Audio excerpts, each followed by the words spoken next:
A paz do Senhor Jesus, meus amados irmãos. Aqui quem vos fala é pastora Geise, da Igreja Sede, liderada pela nossa amada pastora Loide Ramos. E em continuidade ao lindo projeto que a Igreja Evangélica Pentecostal do Brasil para Cristo está desenvolvendo, meditaremos hoje em 1 Coríntios, capítulo 15. E em 1 Coríntios, capítulo 15, nós vamos conversar sobre a ressurreição. O que seria a ressurreição? Ressurreição é uma bênção espiritual e física da parte de Deus. É uma promessa da parte de Deus, uma realidade que Jesus passou por ela e nós vamos passar. A morte não nos segurará e voltaremos a viver, não só espiritualmente, mas fisicamente. Isto é a ressurreição. Amados irmãos, a igreja de Corinto, a cidade de Corinto, era uma cidade grega. E os gregos não acreditavam na ressurreição dos mortos. Por isso que Paulo, em 1 Coríntios, vem conversar e explicar sobre a ressurreição. E quando Paulo pregou em Atenas e declarou que Cristo havia ressuscitado, alguns dos gregos zombaram do apóstolo, conforme nos fala Atos 17:32, e a maioria dos filósofos gregos considerava o corpo humano uma prisão e aceitava a morte de bom grado como libertação desse cativeiro. E essa atitude cética havia, de algum modo, se infiltrado na igreja.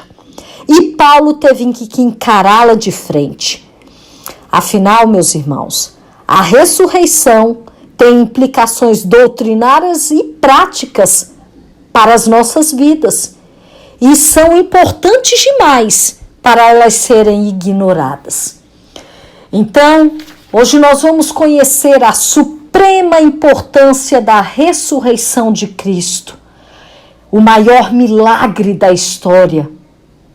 Cristo venceu a morte, Jesus saiu do túmulo. E com a ressurreição de Cristo, o cristianismo ele se mantém de pé. A cruz, ela é a essência do evangelho e a ressurreição, a certeza que temos deste evangelho e da vida eterna. Glória a Deus.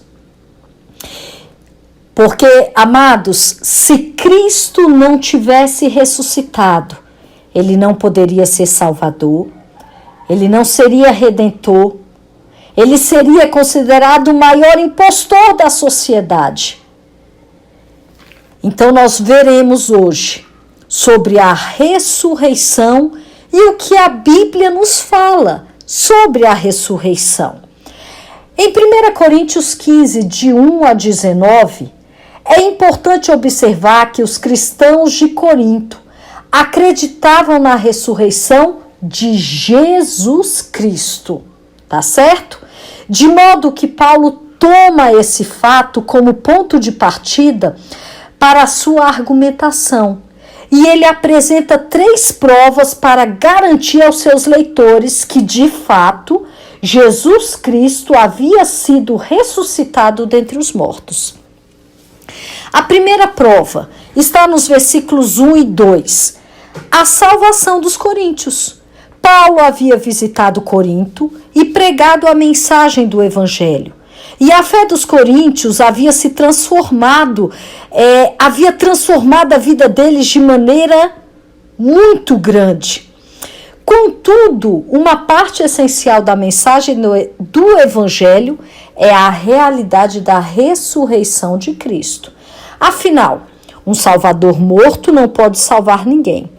E os leitores de Paulo haviam recebido a palavra, crido em Jesus Cristo, sido salvos, e agora se encontravam firmados nessa palavra, que era a garantia da sua salvação. E o fato era a prova de que possuíam uma fé autêntica, não vazia. A segunda prova é as Escrituras do Antigo Testamento. Os versículos 3 e 4, quando nos fala a expressão antes de tudo significa, é o que em suma é importante, né? O que é muito relevante. E o Evangelho é a mensagem mais importante que a igreja pode proclamar. Eu sei, meus queridos, e não podemos desprezar as ações sociais, o aperfeiçoamento humano. Isso é tudo muito louvável, mas nenhum desses ministérios pode tomar o lugar do Evangelho, porque nós acreditamos que Cristo morreu, ele foi sepultado, ressuscitou e apareceu.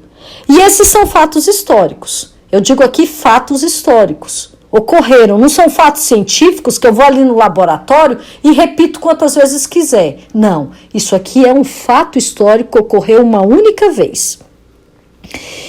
E Cristo, ele morre pelos nossos pecados.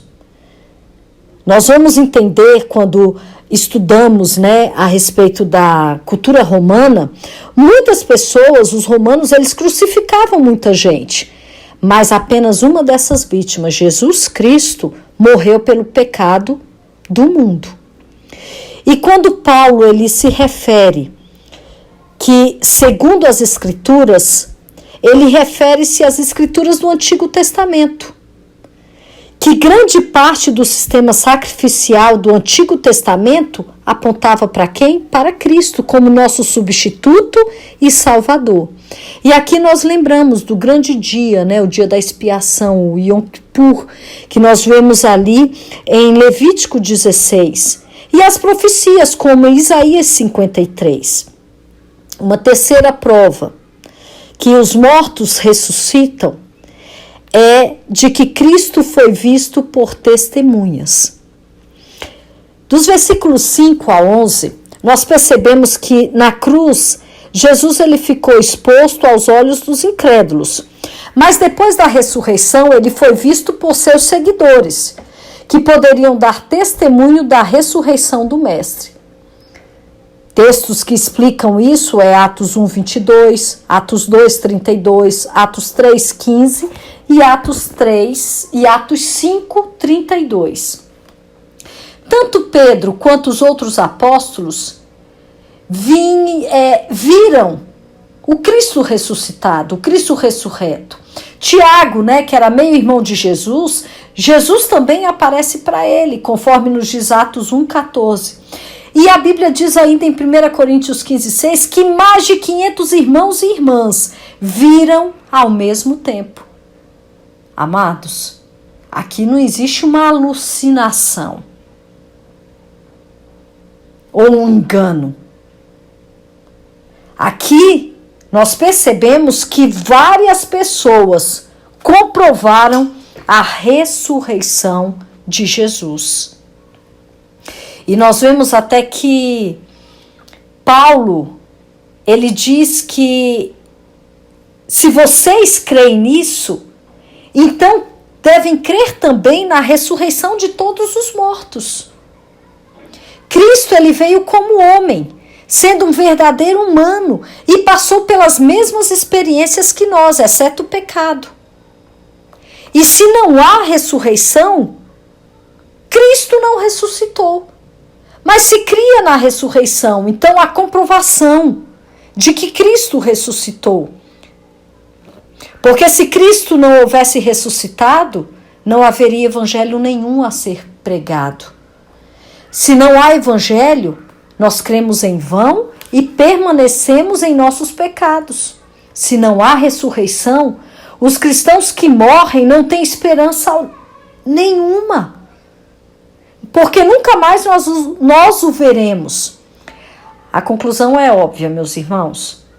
Por que ser cristão, se o que cabe nessa vida é apenas sofrimento e não poderemos esperar nada e nem qualquer glória futura?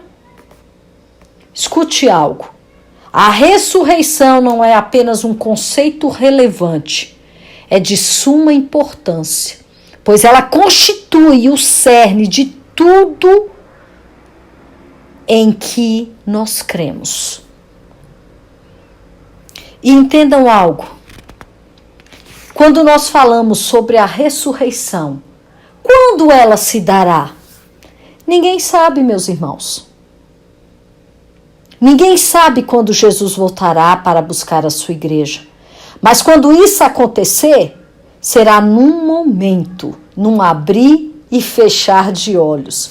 Veja o que nos diz 1 Coríntios 15, 52. Então, cabe a nós o quê? Permanecermos alertas e vigilantes.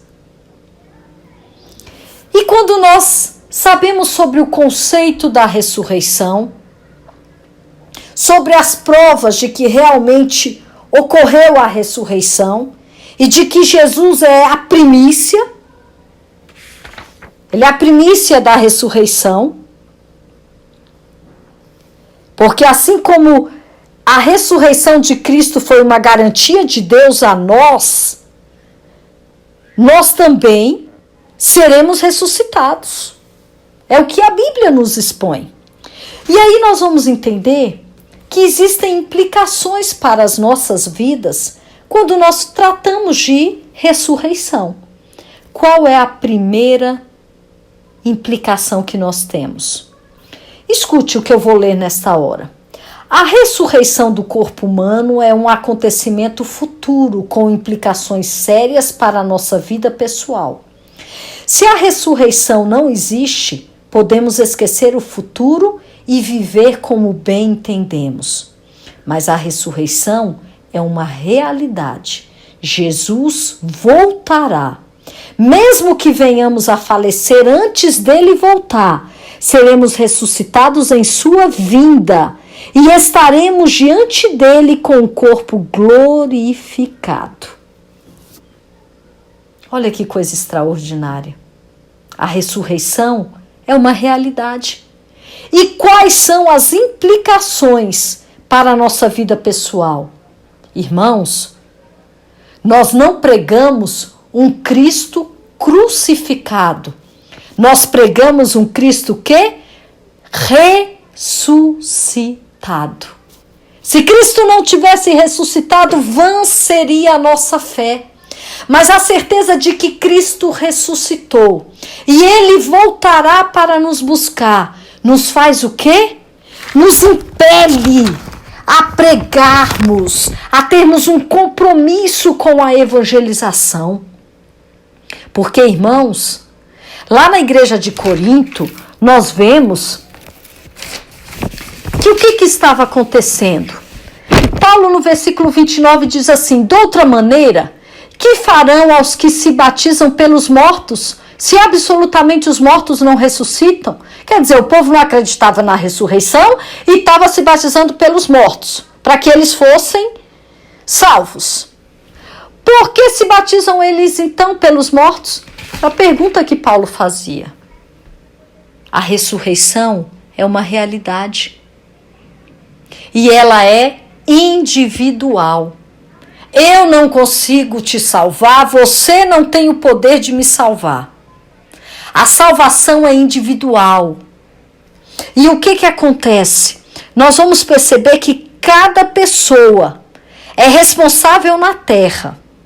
E cada pessoa participará da ressurreição da vida e irá para o céu, se tiver aceitado Jesus como único e suficiente Salvador.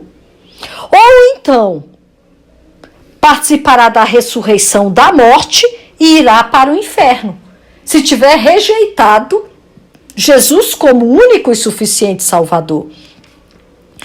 Assim nos diz em João 5, 28 e 29. Eu sei, meus amados, que nós ficamos tristes pelos cristãos que morrem, mas nós sabemos que os irmãos que foram, nós iremos também, nós nos encontraremos. Nós devemos nos comover, sabe com o quê? É com os incrédulos que ainda não têm oportunidade de ser salvos. Nós que conhecemos a ressurreição, nós temos que proclamar que vivemos, que servimos a um Cristo ressurreto que voltará. para nos buscar. A realidade da ressurreição, ela deve servir para nós como motivação para a evangelização. Não sejamos egoístas. Preguemos, anunciemos o Cristo ressurreto e vamos povoar o céu. Glória a Deus. Amados, outra implicação. Quando Paulo fala dos versículos 30 ao 32, vou ler o 32, diz assim: se como homem combatia em Éfeso contra as bestas, que me aproveitaria isso se os mortos não ressuscitam? Comamos e bebamos, porque amanhã morreremos. Amados, Paulo sofreu muito pelo evangelho. Paulo passou perigos mesmo de morte. Não foi brincadeira. E o que acontece? Paulo, ele diz, o que adianta passar por tudo isso se não há uma ressurreição? Se não há uma glória futura, se não há uma vida além dessa? Se não existe ressurreição, a teoria dos hedonistas é que deve prevalecer. Façamos assim, comamos, bebamos, porque amanhã morreremos. É o carpe diem, é o viva a vida, é o aproveite da melhor forma. Irmãos, nós devemos ter muito cuidado. E se passamos situações difíceis, se passamos privações, se passamos tristeza, se enfrentamos problemas difíceis nessa vida, por amor a Cristo, por amor ao Evangelho, vamos nos alegrar, porque a palavra do Senhor diz que o sofrimento dessa vida não há que se comparar com a glória que teremos. Oh, aleluia! Sofrer pelo Evangelho, sofrer por amor a Cristo. Aquilo que fazemos com o nosso corpo nessa vida será considerado no tribunal de Cristo. Deus, ele trata da pessoa como um todo, não apenas da alma. O corpo participa da salvação. Romanos 8, 18 a 23. O sofrimento suportado pelo corpo resultará em uma glória na ressurreição. 2 Coríntios 4, 7 e 18. Então, meus amados, o que enfrentamos nessa vida, o sofrimento, as dificuldades, não vamos nos preocupar. Vamos passar cantando, vamos passar louvando e vamos passar nos alegrando. Porque é por um futuro melhor, é por algo melhor. E também nós temos uma implicação. O nosso corpo, a separação do pecado, nos versículos 33 e 34. Porque se não existisse ressurreição, meus amados, aquilo que fizéssemos com o nosso corpo não teria qualquer consequência futura. E lá o pessoal de Corinto, nós vimos que a imoralidade era um estilo de vida. E alguns cristãos rejeitavam o conceito da ressurreição a fim de racionalizar o seu pecado. Mas deixa eu te lembrar algo. A palavra do Senhor nos diz que o corpo do cristão é templo de Deus e deve ser mantido separado dos pecados do mundo. Conforme nos diz Coríntios, 2 Coríntios 6,14, 2 Coríntios 7,1. Quando nós somos cúmplices nas obras infrutíferas das trevas, que nos são narradas lá em Efésios 6, Efésios 5, versículos 6 a 17, é o mesmo que profanar o templo de Deus. Irmãos, era a hora dos coríntios despertarem e se purificarem.